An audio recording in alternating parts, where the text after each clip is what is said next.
Naku po, si Baste Duterte ay aarestuin daw.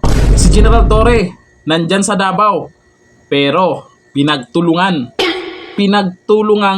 kantsawan. Ito yung video.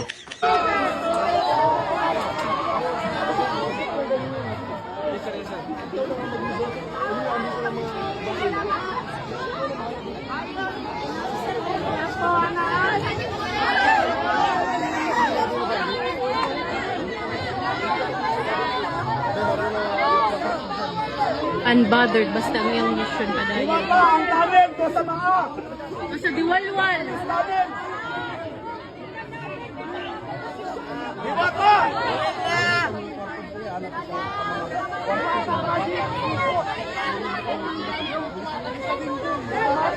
Diwata, bangag! Diwata, bangag! Bangag! Bangag! Diwata, ukoy, bangag! Okay lang sana pag ganyan, no?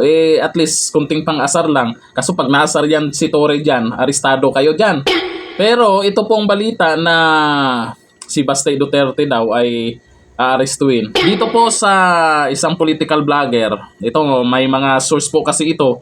Ito po sa post niya, ito ang dapat tayong maging vigilant. Okay, meron ng 40 policemen assemble in Davao City Airport to arrest Baste. Sabi daw ng tutubing kalabaw niya.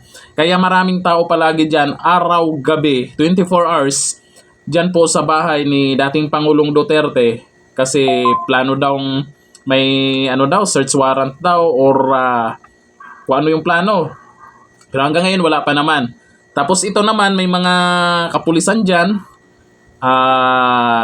Itong mga taga Davao, sana bantay lang. Ihanda lang yung mga cellphone. Meron naman tayong social media kahit ayaw ibalita ng mga media. Meron namang social media para alam ng lahat kung ano yung mangyayari. CCTV.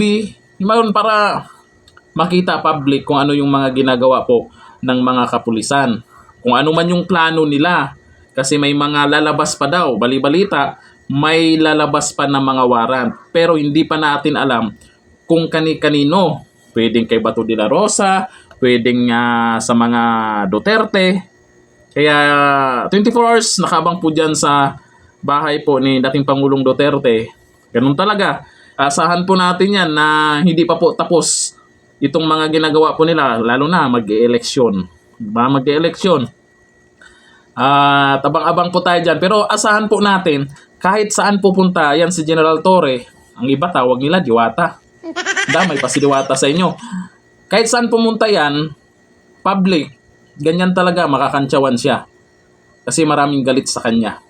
Lalo na may nag-viral na pulis na bumanat kay Bongbong Marcos na hindi daw siya susunod sa utos kahit presidente kung mali. Parang pinaparinggan din dito si General Torre doon sa isang pulis na sumunod kahit mali, Pero sana wag naman umabot sa panahon na magkasakitan. Lagi lang natin tandaan, pag may mga ganyang pangyayari, cellphone. Kung kaya mag-live, mag-live.